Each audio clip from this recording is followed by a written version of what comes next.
আজকের গল্পতে জানব কিভাবে রফিকের স্ত্রী সুমায়া রফিকের জীবন পরিবর্তন করে দিল। রফিক আর সুমায়া একটি ছোট্ট গ্রামের নবদম্পতি। রফিক খুবই পরিশ্রমী, কিন্তু তার মেজাজ খুব খারাপ। অন্যদিকে সুমায়া শান্ত স্বভাবের, সবসময় বাড়িতে শান্তি বজায় রাখার চেষ্টা করে।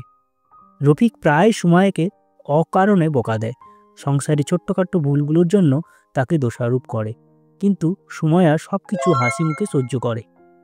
একদিন রফিকের রাগ এতটাই বেড়ে যায় যে সুমায়াকে বকতে বকতে এমন কিছু বলে দেয় যা সুমায়ার হৃদয়ে গভীর আঘাত করে। অপমানিত হয়ে সুমায়া বাপের বাড়ি চলে যায়। সুমায়ার বাপের বাড়ি চলে যাওয়ার পরে রফিক তার ভুল বুঝতে পারে। সুমায়ার যত্ন, ভালোবাসা আর ত্যাগ ছাড়া তার জীবন যেন ফাঁকা, চারিদিক যেন শূন্য শূন্য লাগে। রফিক তার ভুল বুঝতে পেরে তার শ্বশুরবাড়ি যায় সুমায়াকে ফিরিয়ে আনার জন্য। অনেক চেষ্টার পরে সে সুমায়াকে বোঝাতে সক্ষম হয়। সুমায়া তাকে দেখার পরেই কেঁদে ফেলেছিল।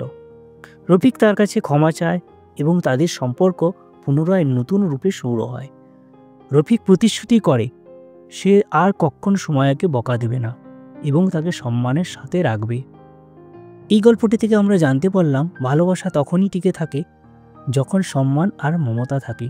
রফিকের জীবনে এই শিক্ষা তাকে একজন ভালো মানুষ বানিয়ে দেয়। এখন রফিক আর সুমায়া দুজনে খুব সুখে সংসার করছে। ভিডিওটি দেখার জন্য ধন্যবাদ। Subscribe please.